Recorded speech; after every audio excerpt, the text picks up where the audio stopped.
آمين والعاقبة للمتقين وعلى آله وأصحابه أجمعين. قال الله تبارك وتعالى في كلامه المجيد وفرقانه الحميد: إنما يريد الله ليذهب عنكم الرجس أهل البيت ويطهركم تطهيرا. শুকরিয়া আদায় করছি রবের দরবারে, মনিব আমাদেরকে সালাতুল জুমা আদায়ের জন্য মসজিদে আসার তৌফিক দিলেন। নত শিরে মনিবের দরবারে হৃদয় নিংড়ানো ভালোবাসা, দেহের শক্তি একত্রিত করে মাবুদের দরবারে সুজুদ বিনয় অবনত চিত্তে শুকরিয়া আদায় করছি, পড়ছি আলহামদুলিল্লাহ। আমরা আজকে আলোচনা করব কারবালার প্রেক্ষাপট, ইতিহাস, ইয়াজিদের ব্যাপারে হুকুম কি, এইসব নানাবিধ বিষয় নিয়ে আজকে আমরা আলোচনা করব। আল্লাহ সুবহানাহু ওয়া তাআলা আহলে বাইত কারা, তাদের পরিচয় সম্পর্কে পবিত্র কোরআনে তিনি উল্লেখ করেছেন। সূরা আল আহজাবের 33 নম্বর আয়াতে আল্লাহ সুবহানাহু ওয়া তাআলা বলেন: ইন্নামা ইউরিদুল্লাহু লিইযহিবা আনকুমুর রিজসা আহলাল বাইত ওয়া ইউতাহহিরাকুম তাতহীরা। আল্লাহ বলছেন, হে নবী পরিবারের সদস্যগণ, ইউরিদুল্লাহু লিইযহিবা আনকুমুর রিজসা, আল্লাহ তোমাদের থেকে অপবিত্রতাকে দূর করে দিতে চান। ওয়া ইউতাহহিরাকুম তাতহীরা, আর আল্লাহ তোমাদেরকে সম্পূর্ণরূপে পবিত্র করতে চান।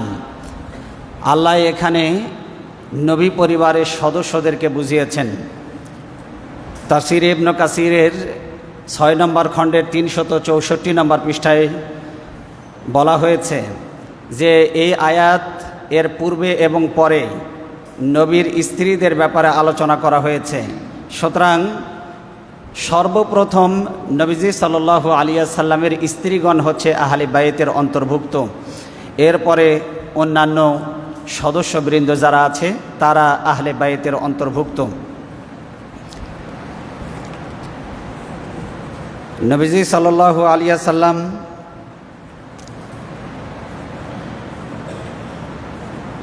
আবু উমামা আবি আসসালামা থেকে বর্ণিত, তিনি বলেন, উম্মু সালামা রাদিয়াল্লাহু তাআলা আনহা তার ঘরে নবীজি সাল্লাল্লাহু আলাইহি ওয়াসাল্লাম এই আয়াত যখন তার উপরে অবতীর্ণ হয়, ইন্নামা ইউরিদুল্লাহু লিইযহিবা আনকুমুর রিজসা আহলাল বাইত, হে নবী পরিবারের সদস্যরা, আল্লাহ তোমাদেরকে পুত পবিত্র করতে চান, তোমাদের থেকে যত রকমের নাপাক এবং অপবিত্রতা আছে সবগুলি দূরীভূত করে তোমাদেরকে পবিত্র করতে চান। এই আয়াত যখন নাজিল হলো তখন রাসূল সাল্লাল্লাহু আলাইহি ওয়াসাল্লাম কী করলেন?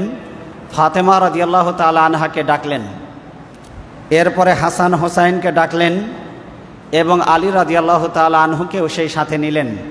সবাইকে একটি চাদরে আবৃত করে ফেললেন। সবাইকে কি করলেন বলুন? একটি চাদরে আবৃত করলেন সবাইকে। এরপরে তিনি সবাইকে একটি চাদরে আবৃত করে ঢেকে নিয়ে তিনি বললেন, আল্লাহুম্মা হাউলাই আহলা বাইতি, আল্লাহুম্মা হাউলাই আহলা বাইতি ফাযহিব আনহুমুর রিজসা ওয়া তুতাহহিরহুম তাতহীরা। তিনি বললেন, আল্লাহ এরা হলো আমার পরিবারের সদস্য, আল্লাহ এরা আমার পরিবারের সদস্য, আপনি তাদেরকে পুত পবিত্র করুন। সুবহানাল্লাহ বলুন। তাহলে এখানে এই আয়াত নাজিল হওয়ার পর তিনি কি করলেন? ফাতেমা রাদিয়াল্লাহু তাআলা আনহা, হাসান হোসাইন এবং আলী রাদিয়াল্লাহু তাআলা আনহুকে একটা চাদরে ঢেকে নিয়ে তিনি দোয়া করলেন। কি দোয়া করলেন? আল্লাহুম্মা হাউলাই আহলা বাইতি, হে আল্লাহ এরা হচ্ছে আমার পরিবারের সদস্য। তার মানে আহলে বাইত বলতে নবীর স্ত্রীগণ উদ্দেশ্য, আহলে বাইত বলতে নবীর নাতিপুতি উদ্দেশ্য, আহলে বাইত বলতে নবীর জামাতা এবং নবীর মেয়ে উদ্দেশ্য এবং অন্যান্য পরিবারের সদস্যরা। আহলে বাইত যারা নবী পরিবারের সদস্য, তাদের শান এবং মান, তাদের মর্যাদা কি, আসুন আমরা জানার চেষ্টা করি। আহলে বাইত যারা নবী পরিবারের সদস্য, যারা তারা নবী পরিবারের সদস্য, এটাই পৃথিবীতে তাদের জন্য সবচেয়ে বড় সম্মান এবং মর্যাদা। ঠিক কিনা বলুন? নবী পরিবারের সদস্য এর চাইতে সম্মান এবং মর্যাদা পৃথিবীতে আর কি কোনো কিছু হতে পারে? সবাই বলেন, হতে পারে? নবী পরিবারের সদস্য হওয়াটা পৃথিবীর সবচাইতে বড় সৌভাগ্যের ব্যাপার। তো এই বড় সৌভাগ্য আল্লাহ দুনিয়াতে তাদেরকে দান করেছেন যে তারা নবী পরিবারের সদস্য। আমি দুটি বিষয় এখানে উল্লেখ করতে চাই, তার মধ্যে একটি বলে ফেলেছি যে আল্লাহ তাদেরকে নিজ দায়িত্বে অপবিত্রতা থেকে আল্লাহ তাদেরকে পবিত্র করেছেন, আল্লাহ তাদের থেকে নাপাকিকে দূর করে দিয়েছেন। এটা গেল 1 নম্বর সম্মান এবং মর্যাদা আল্লাহর পক্ষ থেকে নবী পরিবারের সদস্যদের জন্য।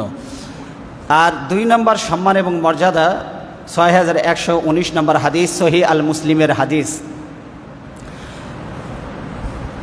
নবী করিম সাল্লাল্লাহু আলাইহি ওয়াসাল্লাম বলেন, উযাক্কিরুকুমুল্লাহু ফি আহলা বাইতি, উযাক্কিরুকুমুল্লাহু ফি আহলা বাইতি, উযাক্কিরুকুমুল্লাহু ফি আহলা বাইতি। আমি আহলে বাইতের ব্যাপারে তোমাদেরকে আল্লাহর কথা স্মরণ করিয়ে দিচ্ছি, আহলে বাইতের ব্যাপারে তোমাদেরকে আল্লাহর কথা স্মরণ করিয়ে দিচ্ছি, আহলে বাইতের ব্যাপারে তোমাদেরকে আল্লাহর কথা স্মরণ করিয়ে দিচ্ছি। আহলে বাইত যারা, অর্থাৎ নবী পরিবারের সদস্য যারা, তাদের ব্যাপারে কোনো রকমের খেয়ানত যেন তোমাদের দ্বারা না হয়, তাদের সমালোচনা যেন তোমাদের মুখ থেকে বের না হয়, এবং তাদের জন্য অসম্মান এবং পৃথিবীতে অবজ্ঞামূলক কোনো কিছু যেন তোমাদের থেকে প্রকাশিত না হয়। সুবহানাল্লাহ বলুন। এই জন্য নবীজি সাল্লাল্লাহু আলাইহি ওয়াসাল্লাম তার পরিবারের সদস্যদের ব্যাপারে তিনি সতর্ক করেছেন। জামিয়া তিরমিজির 3788 নম্বর হাদিসে যায়েদ ইবনে আরকাম থেকে বর্ণিত, তিনি বলেন, নবীজি সাল্লাল্লাহু আলাইহি ওয়াসাল্লাম বলেছেন, ইন্নী তারিকুন ফিকুম মা ইন তামাসসাকতুম বিহি লান তাদিল্লু বাদি। আমি আমার পরে তোমাদের জন্য এমন জিনিস রেখে যাচ্ছি, যদি তোমরা এটা আঁকড়ে ধরতে পারো তাহলে তোমরা কখনো গোমরাহ এবং পথভ্রষ্ট হবে না। আহাদুহুমা আযমু মিনাল আখার, এর মধ্যে একটি হচ্ছে আরেকটি থেকে উত্তম। কিতাবুল্লাহ, 1 নম্বর হচ্ছে আল্লাহর কিতাব আমি রেখে যাচ্ছি, যদি এইটা তোমরা আঁকড়ে ধরো কোনোদিন তোমরা গোমরাহ হবে না। 1 নম্বরে কি বলুন, সবাই বলেন 1 নম্বরে কি? আল্লাহর কিতাব। 1 নম্বরে আল্লাহর কিতাব মানে হলো কোরআন। কোরআন যারা আঁকড়ে ধরবে তারা কখনো পৃথিবীতে কখনো গোমরাহ হবে না। 1 নম্বরে কি? সবাই বলেন 1 নম্বরে কিতাবুল্লাহ, আল্লাহর কোরআন। 2 নম্বরে হচ্ছে হাবলুন মামদুদুন মিনাস সামাই ইলাল আরদ। নবীজি সাল্লাল্লাহু আলাইহি ওয়াসাল্লাম বলছেন, একটি রশি আল্লাহ নামিয়ে দিয়েছেন, একটি রশি। এতটাই গুরুত্বপূর্ণ এই রশি, নবীজি সাল্লাল্লাহু আলাইহি ওয়াসাল্লাম বলছেন যে দেখুন, এই রশিটা যেটা আল্লাহর কিতাব, যা আসমান থেকে নিয়ে শুরু করে জমিন পর্যন্ত লম্বা। সুবহানাল্লাহ বলেন। আসমান থেকে নিয়ে শুরু করে কি জমিন পর্যন্ত লম্বা। তার মানে দুনিয়াতে কোরআন মানবেন, এই কোরআন আপনাকে একেবারে আসমানে জান্নাত পর্যন্ত পৌঁছায় দেবে। আল্লাহর কিতাব যেটা আসমান থেকে নিয়ে শুরু করে, অর্থাৎ আকাশ থেকে মাটি পর্যন্ত, অর্থাৎ আসমান থেকে জমিন পর্যন্ত বিস্তৃত এবং লম্বা। আর 2 নম্বরে তিনি বললেন, কি বললেন? 2 নম্বরে নবীজি সাল্লাল্লাহু আলাইহি ওয়াসাল্লাম বললেন, ওয়াইতরাতি আহলা বাইতি, তিনি বললেন আমার পরিবার। 2 নম্বরে কি? 1 নম্বরে বললেন 2টা জিনিস রেখে যাচ্ছে, এই 2টা আঁকড়ে ধরলে কখনো গোমরাহ হবে না। 1 নম্বরে হচ্ছে আল্লাহর কিতাব, আর 2 নম্বরে হচ্ছে আমার পরিবার। 2 নম্বরে কারা বলেন? 2 নম্বর আহলা বাইতি। নবীজি বলছেন আমার পরিবার।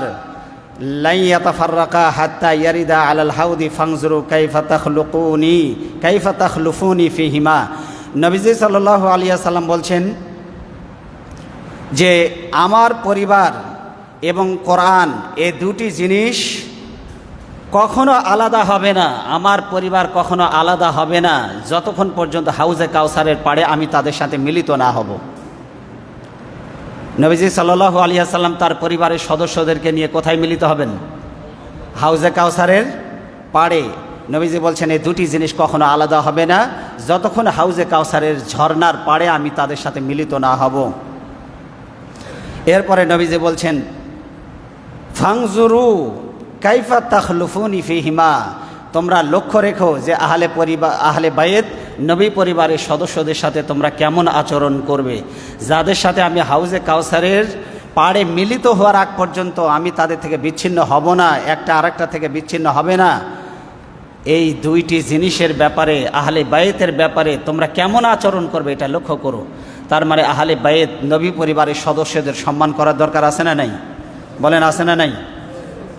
আছে। নবীজি সাল্লাল্লাহু আলাইহি ওয়াসাল্লাম জামিয়া তিরমিজির 3789 নম্বর হাদিসে তিনি কি বলছেন? নবীজি সাল্লাল্লাহু আলাইহি ওয়াসাল্লাম বলছেন, উহিব্বুল্লাহ লিমা ইয়াগদু কুম মিন নি'মাতিহি, তোমরা আল্লাহ তাআলাকে মহাব্বত করো। কেন মহাব্বত করবে? কারণ তোমরা আল্লাহর নিয়ামত খেয়ে বেঁচে আছো, তোমরা আল্লাহর নিয়ামত রাজি ভোগ করে দুনিয়াতে বেঁচে আছো। আচ্ছা, বেঁচে থাকার জন্য অক্সিজেন দরকার আছে না নাই? অক্সিজেন কি কিনা লাগে? যদি কিনা লাগতো বছর শেষে বিল কত আসতো? যাদেরকে আইসিইউতে রাখতে হয়, যাদেরকে অক্সিজেন সাপ্লাই দিতে হয়, তাদের মাস শেষে বিল কত আসে হিসাব করে দেখেন। 50, 60, 80 বছর বেঁচেছেন, কত বিল আসতো? আল্লাহ নিয়ামত ভোগ করে বেঁচে আছেন। খাবার ছাড়া তো 2-4 দিন বাঁচা যায়, অক্সিজেন ছাড়া কয়দিন বাঁচবেন?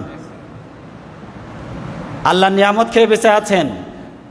আচ্ছা, সূর্যের আলো যদি না হতো তাহলে ক্ষেতের ফসল হতো না। সূর্যের আলো না হলে ভিতরে বীজ হয় না।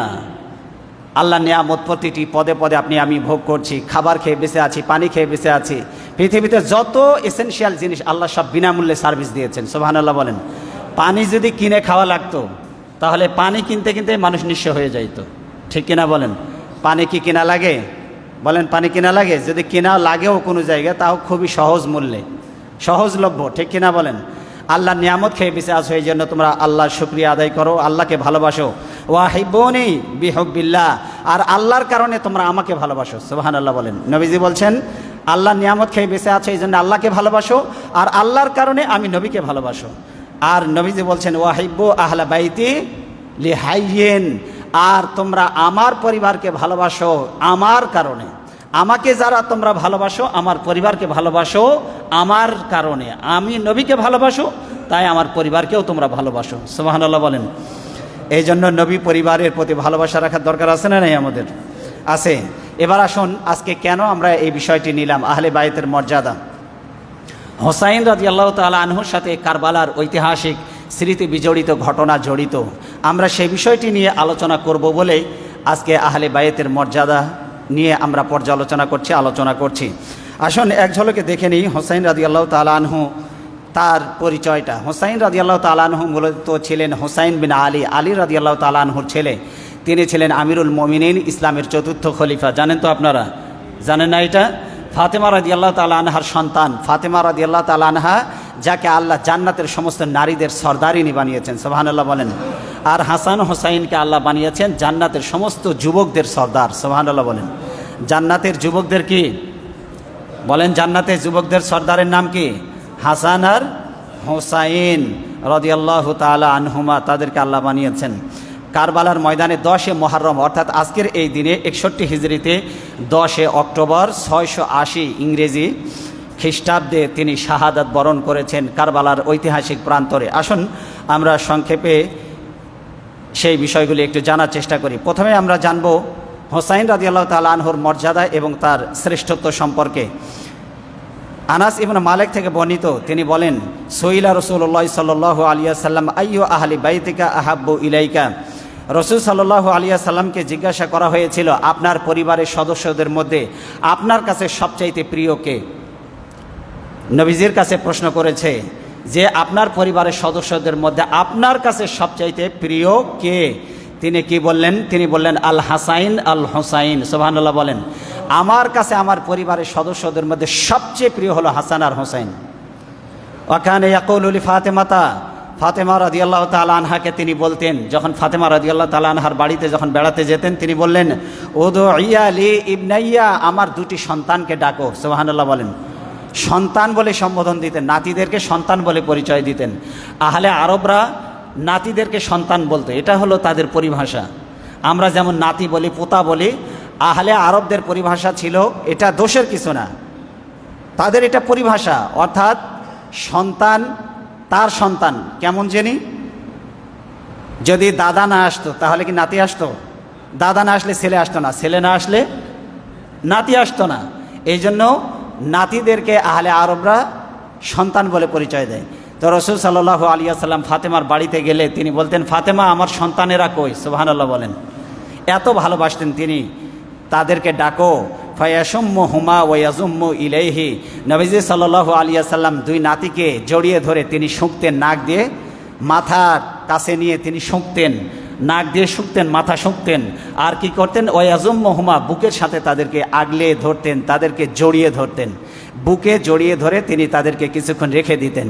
নবীজি সাল্লাল্লাহু আলাইহি ওয়াসাল্লাম এত বেশি ভালোবাসতেন হাসান এবং হোসাইন রাদিয়াল্লাহু তাআলা আনহুমা, তাদের দুজনকে। হোসাইন রাদিয়াল্লাহু তাআলা আনহু তিনি এক অনন্য বৈশিষ্ট্যের অধিকারী ছিলেন। তিনি দেখতে ছিলেন রাসূল সাল্লাল্লাহু আলাইহি ওয়াসাল্লামের ফটোকপি। রাসূল সাল্লাল্লাহু আলাইহি ওয়াসাল্লাম দেখতে যেমনটি ছিলেন তার চেহারার সাথে অনেকাংশে মিল ছিল হাসান আর হোসাইন দুইজনেরই। দেখেন হাদিসটি এভাবে বর্ণিত হয়েছে। আনাস ইবনে মালিক তিনি বলছেন, কুনতু ইনদা ইবনে জিয়াদ ফাজিআ বিরাসিল হুসাইন ফাজআলা ইয়াকুলু বিকাদিবিন ফি আনফিহি ওয়া ইয়াকুলু মা রাআইতু মিসলা হাযা হুসনান ওয়া লাম ইউযাক্কার। আমি কুফার আমির, আনাস ইবনে মালিক বলছেন, আমি কুফার আমির ইবনে জিয়াদের কাছে ছিলাম। ইবনে জিয়াদ এমন সময় হোসাইন রাদিয়াল্লাহু তাআলা আনহুর মস্তক, কর্তিত মাথা, অর্থাৎ হোসাইন রাদিয়াল্লাহু তাআলা আনহুকে কারবালার প্রান্তরে শহীদ করে তার মাথাকে দেহ থেকে আলাদা করে দেওয়া হয়েছিল। সেই বিষয়টি নিয়ে আমি একটু পরে আসছি। যখন তার মাথাকে আলাদা করে ফেলা হয় তখন হোসাইন রাদিয়াল্লাহু তাআলা আনহু তাকে নিয়ে যাওয়া হয় ইবনে জিয়াদের দরবারে। ইবনে জিয়াদের দরবারে নিয়ে গিয়ে একটা প্লেটে তার মাথাটাকে রেখে দেওয়া হয়। কার মাথা বলেন তো? বলেন কার মাথা? হোসাইন রাদিয়াল্লাহু তাআলা আনহুর মাথা রেখে দেওয়া হয়। এরপরে তিনি লাঠি দিয়ে হোসাইন রাদিয়াল্লাহু তাআলা আনহুর দাঁতে আঘাত করছিলেন। নাউজুবিল্লাহ বলেন। আনাস ইবনে মালিক বলছেন, আমি ওই দরবারে ছিলাম। তখন সে তুচ্ছ তাচ্ছিল্য ব্যঙ্গ করে বলছিল, বাহ, চেহারাটা তো অনেক সুন্দর। তখন আনাস রাদিয়াল্লাহু তাআলা আনহু তিনি বলছেন, আমি অপমান সহ্য করতে পারলাম না। নবীজির নাতির দাঁতে সে লাঠি দিয়ে আঘাত করছে, তার মাথায় আঘাত করছে। আমি বললাম, হে জালিম, তুমি আল্লাহকে ভয় করো। এই হোসাইন রাদিয়াল্লাহু তাআলা আনহুর চেহারা রাসূল সাল্লাল্লাহু আলাইহি ওয়াসাল্লামের চেহারার সাথে হুবহু মিল আছে। রাসূল সাল্লাল্লাহু আলাইহি ওয়াসাল্লামের চেহারার সাথে তার মিল আছে। এই জন্য সুদর্শন চেহারার অধিকারী ছিলেন হোসাইন রাদিয়াল্লাহু তাআলা আনহু। এরপরে দেখুন 3779 নম্বর হাদিস, এটা হচ্ছে জামিয়া তিরমিজির হাদিস।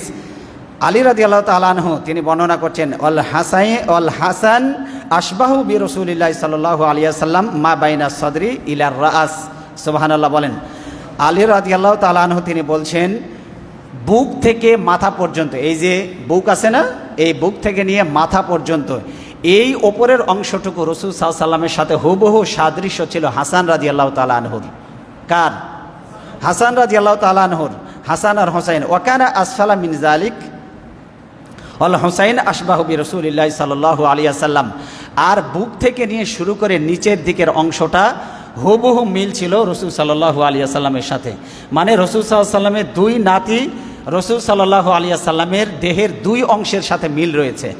হাসানের মিল রয়েছে বুক থেকে শুরু করে মাথা পর্যন্ত এই অংশের, আর হোসাইন রাদিয়াল্লাহু তাআলা আনহুর মিল ছিল বুক থেকে নিয়ে শুরু করে পা পর্যন্ত নিচের অংশের।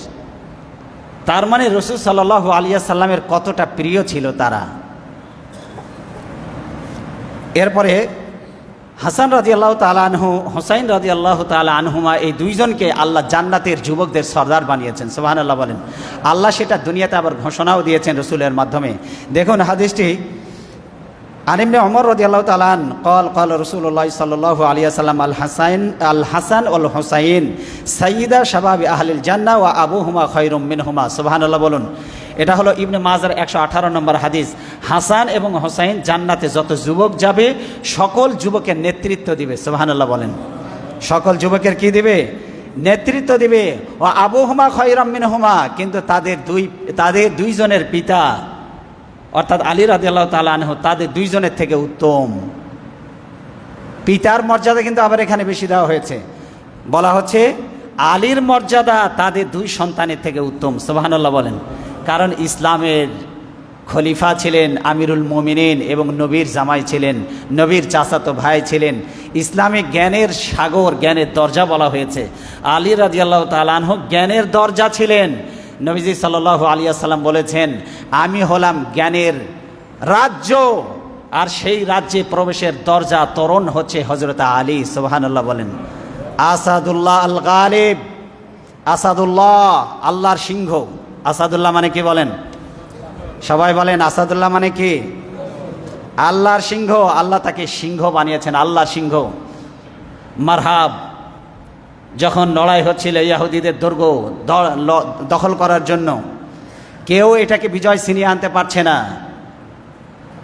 রাসূলুল্লাহ সাল্লাল্লাহু আলাইহি ওয়াসাল্লাম বললেন, সাহাবীরা, আগামীকালকে আমি এমন একজন সিপাহ সালারের হাতে এই দায়িত্ব দেব, যার হাত ধরে ইহুদিদের ওই দুর্গ বিজয় সে ছিনিয়ে আনবে। হযরত ওমর রাদিয়াল্লাহু তাআলা আনহু বলেন, আমি সারা রাত আল্লাহর দরবারে কেঁদেছি আর বলেছি, আল্লাহ, আমি কি সেই সৌভাগ্যবান হতে পারবো কিনা যার ব্যাপারে নবীজি বলেছেন আগামীকালকে এমন একজন ব্যক্তির হাতে ঝান্ডা তুলে দেব, যার হাত ধরে ইসলামের বিজয় হবে, ইহুদিদের দুর্গ দখল হবে, আর আল্লাহও তাকে ভালোবাসে, রসুলও তাকে ভালোবাসে, আর সেই ব্যক্তি আল্লাহ এবং রসুল দুজনকেই ভালোবাসে। সুবহানাল্লাহ বলেন। হযরত আলী বলেন, হযরত ওমর বলেন, সারা রাত দুশ্চিন্তায় কেটেছে, আমি যেন সেই সৌভাগ্যবান ব্যক্তি হতে পারি। কিন্তু ফজরের নামাজ আদায় করে নবীজি বললেন, আলী কোথায়? বলছে, ইয়া রাসূলুল্লাহ, আলীর চোখ উঠেছে, আলী আসে নাই। বলছে, আলীকে নিয়ে এসো। দুইজন সাহাবীর কাঁধের ওপরে ভর করে তিনি আসলেন। এরপরে নবীজি তার হাতে ঝান্ডা তুলে দিলেন, তলোয়ার তুলে দিলেন, দিয়ে বললেন, আলী, তুমি যাও, আজকে তোমার হাত ধরে ইসলামের বিজয় হবে। সুবহানাল্লাহ বলেন। মারহাব। কাফেরদের, ইহুদিদের নেতৃত্ব দিচ্ছে নবীজি সাল্লাল্লাহু আলাইহি ওয়াসাল্লাম, তার হাতে তুলে দিলেন জুলফিকার। মারহাবের মুখোমুখি হওয়ার পর, মারহাব হচ্ছে ইহুদিদের সবচাইতে বড় তীরন্দাজ এবং তলোয়ার চালনায় পারদর্শী সেনাপতি। সে বলছে, তুমি আমার সামনে কেন এসেছো? আমি তো হচ্ছে সেই বীর যে আমার সামনে থেকে কেউ মাথা দেহের সাথে নিয়ে ফেরত যাইতে পারে না। আলী, তোমাকে আমি ভালোবাসি, তুমি যদি নিজের জীবনের মায়া করো, সরে যাও, তো আমি চাই না তুমি তোমার সন্তানদেরকে ইতিম করো, তোমার স্ত্রীকে বিধবা বানাও, তুমি আমার সামনে থেকে সরে যাও। হযরত আলী বললেন, কোনো কাফেরের হুঙ্কারে কোনো মুসলমান ইমানদার ভয় পায় না, প্রমাণ হবে কে কতটা শক্তিশালী। বললেন, তাহলে তুমি আগে আঘাত করো।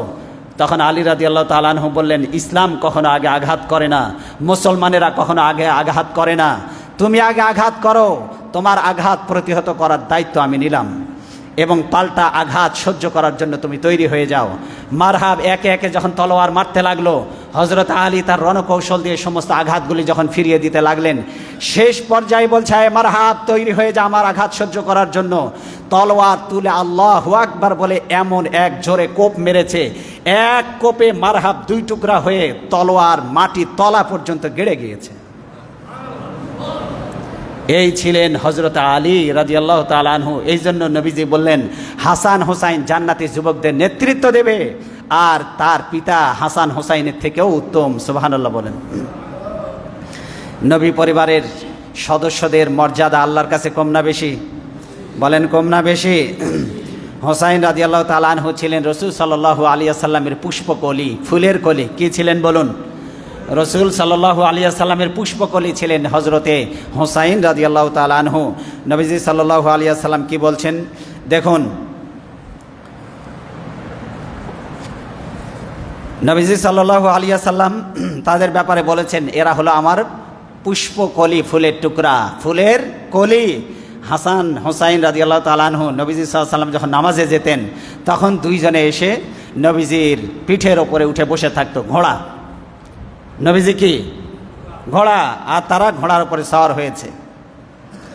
জিবরাইল আমিন এসে বললেন, ইয়া রাসূলুল্লাহ, তাড়াহুড়ো করে ওঠার দরকার নেই, যতক্ষণ আপনার নাতিরা আপনার পিঠের উপরে চড়ে থাকবে আপনি ততক্ষণ সেজদায় পড়ে থাকেন। সুবহানাল্লাহ।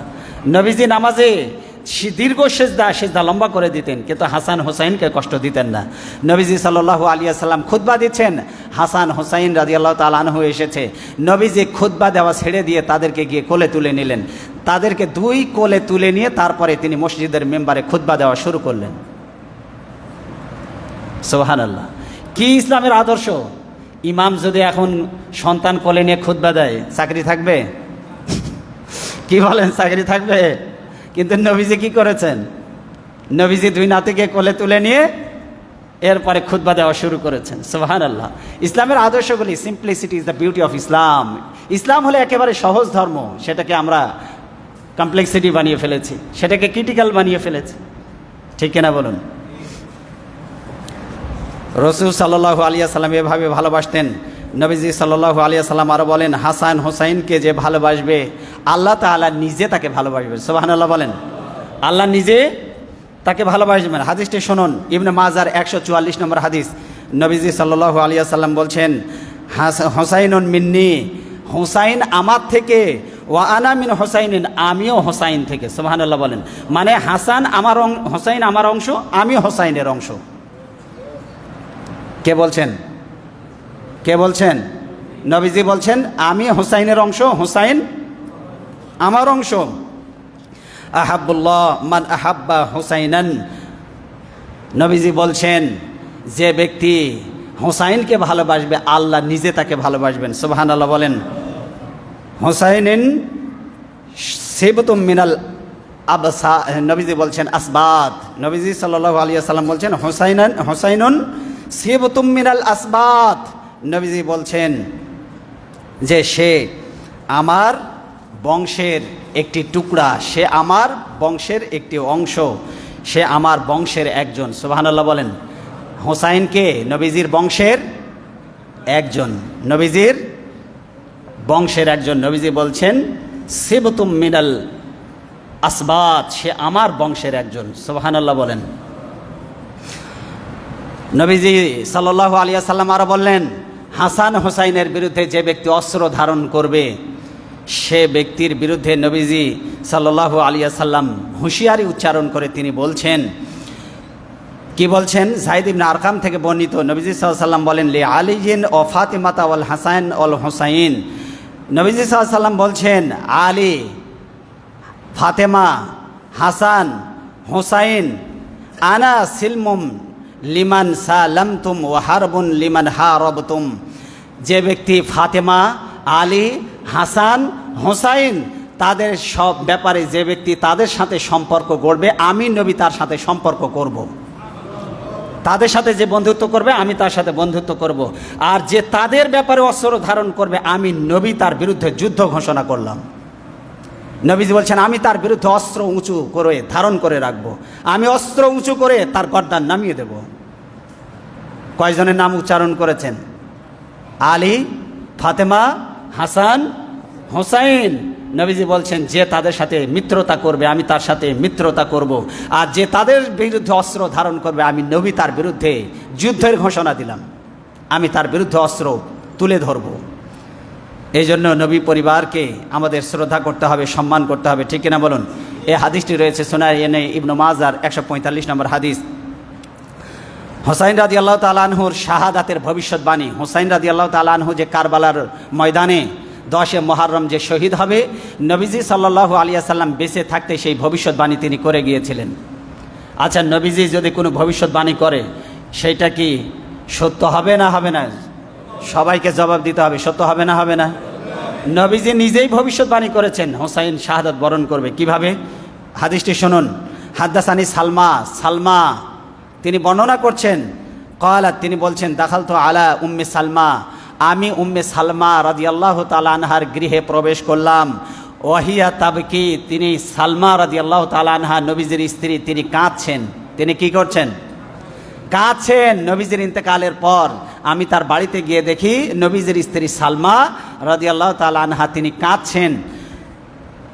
আমি জিজ্ঞাসা করলাম ফাকুলতু মা ইউবকি, আমি জিজ্ঞাসা করলাম হে সালমা আপনি কাঁদছেন কেন? তিনি জবাব দিলেন ক্বালাত রাআইতু রাসূলুল্লাহ সাল্লাল্লাহু আলাইহি ওয়াসাল্লাম তানি ফিল মানাম, আমি গত রাতে নবীজি সাল্লাল্লাহু আলাইহি ওয়াসাল্লামকে স্বপ্নে দেখলাম। ওয়া আলা রাসিহি ওয়া লিহিয়াতিহি আত-তুরাব, আমি নবীজির মাথা এবং তার দাড়িতে দেখলাম মাটি এবং ধুলাবালি লেগে আছে। কি লেগে আছে? ধুলাবালি লেগে আছে। মাথায় আর দাড়িতে নবীজি ধুলাবালি মাখা। নবীজি সাল্লাল্লাহু আলাইহি ওয়াসাল্লামকে এই অবস্থায় দেখে ফাকুলতু, আমি জিজ্ঞাসা করলাম হে আল্লাহর নবী মা লাকা ইয়া রাসূলুল্লাহ শাহিদতু কাতলাল হুসাইন আনিফান, নবীজি সাল্লাল্লাহু আলাইহি ওয়াসাল্লামকে জিজ্ঞাসা করলাম হে আল্লাহর রাসূল আপনার এই অবস্থা কেন? আপনার দাড়ি, আপনার মাথা ধুলায় ভর্তি, আপনাকে ক্লান্ত দেখাচ্ছে। নবীজি বললেন উম্মে সালমা আমি দেখে এলাম ওরা আমার হোসাইনকে হত্যা করে ফেলেছে, মাথা থেকে দেহ আলাদা করে দিয়েছে। রাসূল সাল্লাল্লাহু আলাইহি ওয়াসাল্লাম কাঁদছেন। তার মানে নবীজি সাল্লাল্লাহু আলাইহি ওয়াসাল্লাম তিনি ভবিষ্যৎবাণী করে দিয়েছেন যে হোসাইন রাদিয়াল্লাহু তাআলা আনহু শাহাদাত বরণ করবেন। কি করবেন? শাহাদাত বরণ করবেন। এটা বলা হয়েছে তিরমিজি শরীফের 3771 নম্বর হাদিস। এবার আসুন কারবালার ঐতিহাসিক ট্র্যাজেডি আমরা একটু জানার চেষ্টা করি। আপনারা জানেন যে এই যে 60 সনে আমিরুল মুমিনিন কাতিব ওয়াহি সাইয়্যিদুনা মুআবিয়া রাদিয়াল্লাহু তাআলা আনহু তিনি ইন্তেকাল করেন 60 হিজরিতে। তিনি ইন্তেকালের পর তিনি ওলি আহাদ বা রাষ্ট্রের পরবর্তী কর্ণধর কে হবে সেই জন্য তিনি ইবনে জিয়াদ অর্থাৎ তার সন্তানকে তিনি কি করলেন, পরবর্তী খলিফা হিসাবে তিনি নিযুক্ত করলেন, রাষ্ট্র শাসক হিসাবে নিযুক্ত করলেন। তিনি চেয়েছিলেন তার সন্তানের হাত ধরে হয়তো ভালো কিছু হবে, কিন্তু তার সন্তানের নৈতিকতা, চারিত্রিক গুণাবলী এতটা ভালো ছিল না, যার কারণে অধিকাংশ পরেশগার নেককার সাহাবী, বড় বড় সাহাবী সেই সময় জীবিত ছিল। কিন্তু এত বড় বড় সাহাবী জীবিত থাকা সত্ত্বেও মুআবিয়া রাদিয়াল্লাহু তাআলা আনহু যিনি ছিলেন কাতিবে ওহী, যারা ওহী লিখতেন, এমন সাহাবীদের সংখ্যা ছিল 42 জন। তাদের মধ্যে অন্যতম ছিলেন হযরতে মুআবিয়া রাদিয়াল্লাহু তাআলা আনহু। তিনি তার সন্তান ইয়াজিদকে তিনি যখন নিযুক্ত করলেন, এই ইয়াজিদকে নিযুক্ত করার কারণে সাহাবাই কেরামদের অধিকাংশ সাহাবী তার বিরুদ্ধে চলে গেলেন। কেউ এটাকে মেনে নিতে পারলেন না, কারণ কোরআন হাদিসের জ্ঞানে পণ্ডিত, প্রাজ্ঞ, বিজ্ঞ, নেককার, পরেশগার বড় বড় সাহাবীরা জীবিত থাকতে কিভাবে একটা খারাপ মানুষ মুসলিম জাহানের খলিফা হতে পারে, এটা সাহাবাই কেরাম মেনে নিতে পারেন নাই। কিন্তু পৃথিবীতে আমরা কি দেখি, মুসলিম দেশগুলিতে এখন শাসকরা সব তো আল্লাহওয়ালা নাকি? আমরা তো নীরবে নির্ভীকতে সবগুলো মেনে নেই, কারণ সাহাবীদের ঈমান আর আমাদের ঈমান কি সমান? সাহাবীরা কল্পনাও করতে পারতেন না যে আমাদের খলিফা, আমাদের শাসক একজন দুশ্চরিত্র, একজন লম্পট, একজন খারাপ মানুষ হবে, এটা সাহাবায়ে কেরাম মেনে নিতে পারতেন না। কিন্তু নবীজি সাল্লাল্লাহু আলাইহি ওয়াসাল্লামের এটাও ভবিষ্যৎবাণী আছে যে নবীজি সাল্লাল্লাহু আলাইহি ওয়াসাল্লাম বলেছেন এমন এক সময় আসবে যে ওই সমাজের সব থেকে খারাপ মানুষ যেটা, সেটা সমাজে নেতৃত্ব দেবে। এটা রসুলের ভবিষ্যৎবাণী। কিয়ামতের যত ছোট ছোট আলামত আছে তার মধ্যে একটা আলামত হচ্ছে সমাজ এবং দেশ পরিচালনা করবে সমাজের সব থেকে খারাপ মানুষেরা। সেই সময় এখনও তো আসেনি, আরও 2-1000 বছর পরে আসবে, নাকি বলেন আপনারা? পৃথিবীর এই নেতাদের চরিত্র যদি বিশ্লেষণ করা যায় তাহলে তা আমাদেরই জীবন থাকবে না, ঠিক কিনা বলেন? এই জন্য নবীজি সাল্লাল্লাহু আলাইহি ওয়াসাল্লামের ভবিষ্যৎবাণী রয়েছে যে এমন এক সময় আসবে যেই সময়টাতে সবচেয়ে খারাপ মানুষ সমাজে যারা, তারাই সমাজটাকে নেতৃত্ব দেবে। তো সাহাবায়ে কেরাম যখন এটা মেনে নিতে পারলেন না, তখন মদিনার যিনি গভর্নর ছিলেন, মদিনার গভর্নরকে চাপ দেওয়া হলো। নোমান ইবনে বশির ছিলেন, বলেন নাম কি ছিলেন? বলেন, সবাই বলেন। মদিনার গভর্নর, তার নাম কি ছিল? নোমান ইবনে বশির। নোমান ইবনে বশিরকে চাপ প্রয়োগ করতে লাগলো, বলতে লাগলো, নোমান ইবনে বশির, তুমি হাসান এবং হোসাইন রাদিয়াল্লাহু তাআলা আনহুকে, তিনি যেহেতু নবী পরিবারের সদস্য, নবীজির নাতি, তিনি যদি আমার হাতে যদি বায়াত গ্রহণ করে তাহলে আশা করা যায় অন্যান্য সাহাবীরা আমার বিরুদ্ধে যে বিদ্রোহ করছে সেই বিদ্রোহ কিছুটা থেমে যাবে। তুমি তাকে চাপ প্রয়োগ করো, সে যেন আমার হাতে বায়াত গ্রহণ করে, আমার অধীনতা যেন সে স্বীকার করে, আমাকে যেন খলিফা হিসাবে, রাষ্ট্র শাসক হিসাবে মেনে নেয়। নোমান ইবনে বশির ইবনে জিয়াদের এই পত্র তাকে শুনিয়ে দিলেন, আপনি ইবনে জিয়াদের আনুগত্য বশ্যতা স্বীকার করুন। তিনি বললেন, আমি কখনো তা মেনে নেব না, কারণ বড় বড় সাহাবীরা যেখানে জীবিত আছে তাদের পরামর্শ ছাড়া এমন একজন ব্যক্তিকে মুসলিমদের শাসক বানানো হয়েছে, আমি তাকে কোনোভাবেই আমির হিসাবে মেনে নেব না।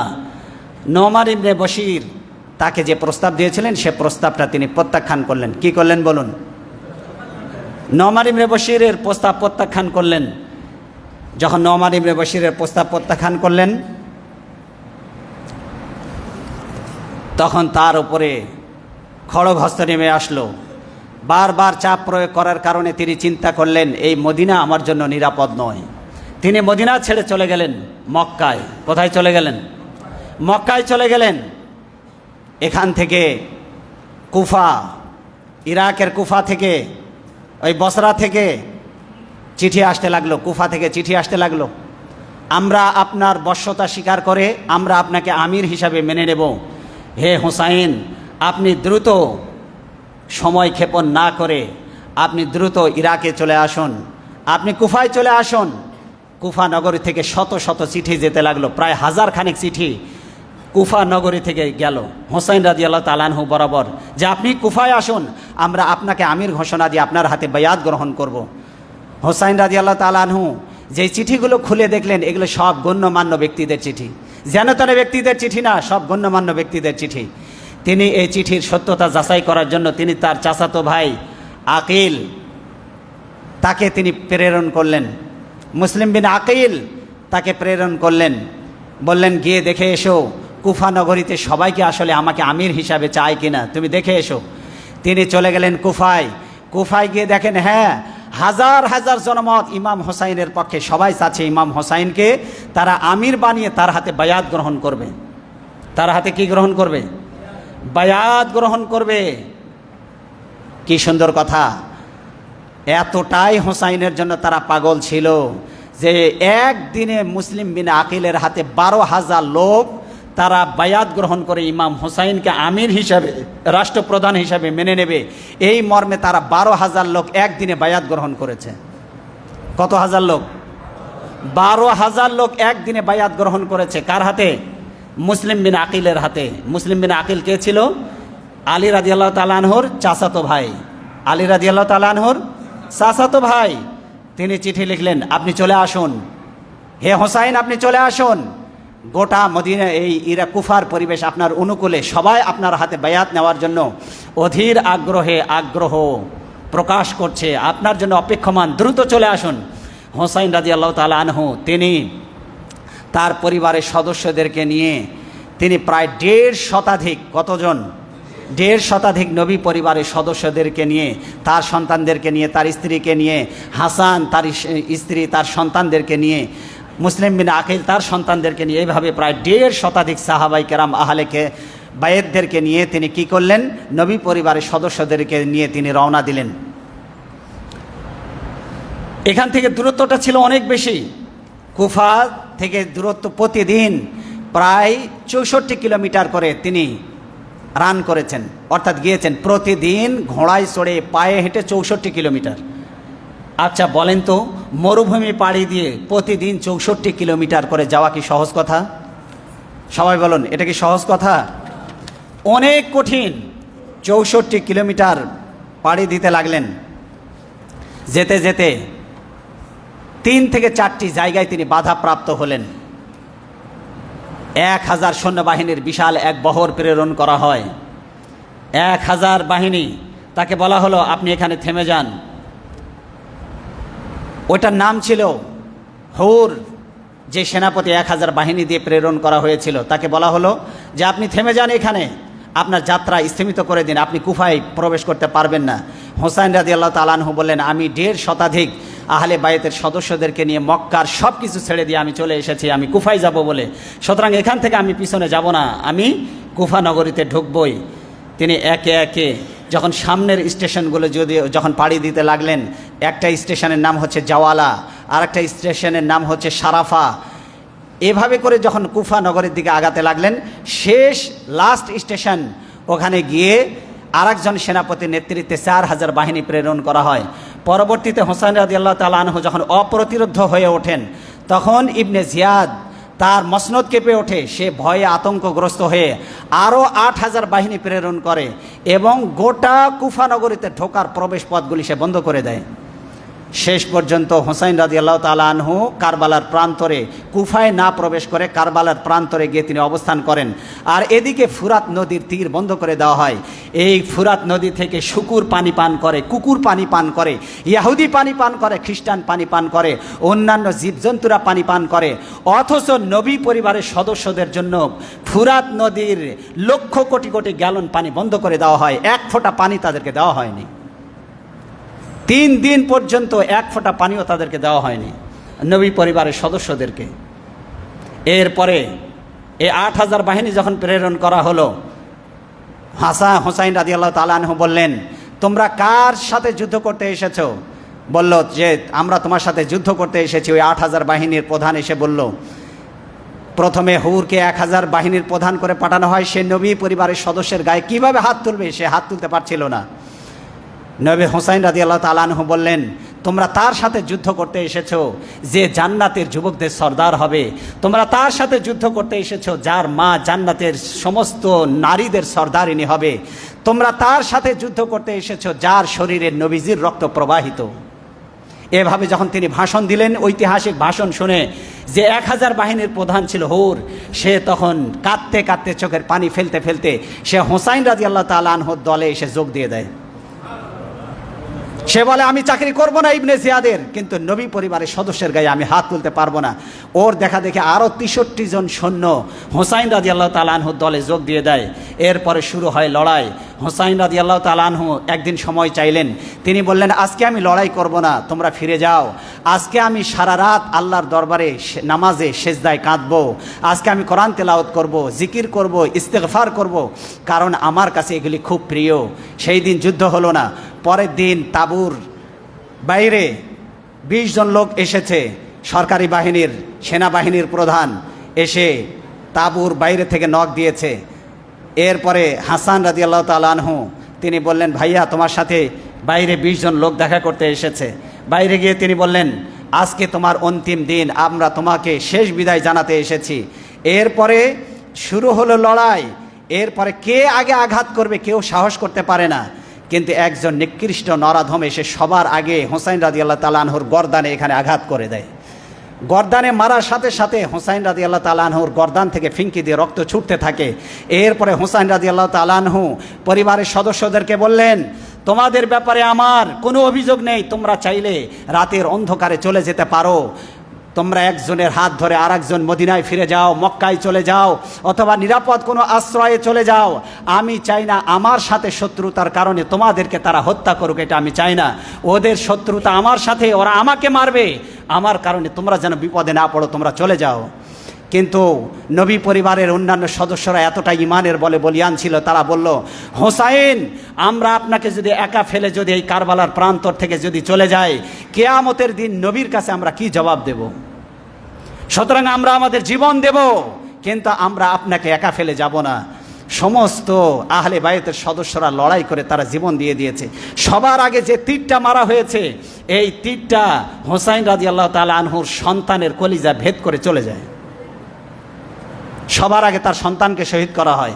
এরপরে হোসাইন রাদিয়াল্লাহু তাআলা আনহুর গর্দানে যখন আঘাত করে ফিঙ্কি দিয়ে রক্ত ছুটতে থাকে, হযরতে হোসাইন রাদিয়াল্লাহু তাআলা আনহু একা এমনভাবে তলোয়ার চালাতে লাগলেন, যিনি প্রত্যক্ষদর্শী তিনি বলছেন যে আমার কাছে মনে হচ্ছিল একটা সিংহ একটা বাঘকে দেখে অন্যান্য নেড়ি কুকুরগুলি যেমন দৌড়ে পালায়, কাফের এই ইয়াজিদ বাহিনী তারা মনে হচ্ছিল এভাবে করে দৌড়ে দৌড়ে পালাচ্ছে। কিন্তু শেষ পর্যন্ত হোসাইন রাদিয়াল্লাহু তাআলা আনহুর গর্দান থেকে রক্তক্ষরণ হতে হতে তিনি দুর্বল হয়ে পড়লেন, তাঁবুর সামনে বসে পড়লেন। এরপরে জাওয়ালা, যাকে সীমার বলা হয়, এই সীমার নামক নরাধম, সে বলল, তোমরা কার জন্য অপেক্ষা করছো? এতক্ষণ অপেক্ষা করার দরকার নাই, এই নরাধমকে তোমরা আঘাত করো। সাথে সাথে এসে এই সীমার গর্দানে আঘাত করে তার মস্তকটাকে দেহ থেকে আলাদা করে দেয়। এভাবে করে দিনের এক সূর্যের বিদায় হয়ে যায় দুনিয়া থেকে। এই জন্য ইসলাম জিন্দা হতি হয় হার কারবালা কে বাদ। প্রত্যেক রক্তের ওপরে দাঁড়িয়ে যায় ইসলামের ভিত্তি। সেই দিন ইবনে জিয়া চেয়েছিল, ইয়াজিদ চেয়েছিল ইসলামের আলোকে নিভিয়ে দেবে। ইসলামের আলোকে নিভাতে পেরেছে? ইসলামের আলোকে নিভাতে পেরেছে? যারা ইসলামের আলো নিভাতে চাইবে তাদের চেহারা শুদ্ধ, মাথা শুদ্ধ, দাড়ি শুদ্ধ, গোটা দেহ জ্বলে পুড়ে ছাই হয়ে যাবে, ইসলামের আলোকে নির্বাপিত করতে পারবে না ইনশাআল্লাহ। ইসলামের আলো জ্বলছে, কিয়ামত পর্যন্ত জ্বলবে, এটার রক্ষণাবেক্ষণের দায়িত্ব আমার আল্লাহ নিয়েছেন। কে নিয়েছেন? এই জন্য কারবালার এই ঐতিহাসিক শিক্ষা হোক, আগামী দিনে বাতিলের বিরুদ্ধে লড়াই করে ইসলামকে বিজয়ী করার সিদ্ধান্ত এবং শপথ। আল্লাহ যেন এই মুসলিম যুবক আর তরুণদেরকে যেন ইসলামের ঝান্ডা উঁচু করে পৃথিবীতে ইসলাম প্রতিষ্ঠার কাজে যেন আল্লাহ তাদেরকে দায়িত্ব এবং ভূমিকা পালন করার তৌফিক দেন, বলেন আমিন। হাযা মা ইনদি ওয়াল ইলমু ইনদাল্লাহ আলাইহি তাওয়াক্কালতু ওয়া ইলাইহি উনীব। আমরা যারা সুন্নাত পড়ে নাই, সুন্নাত পড়ে নেব ইনশাআল্লাহ।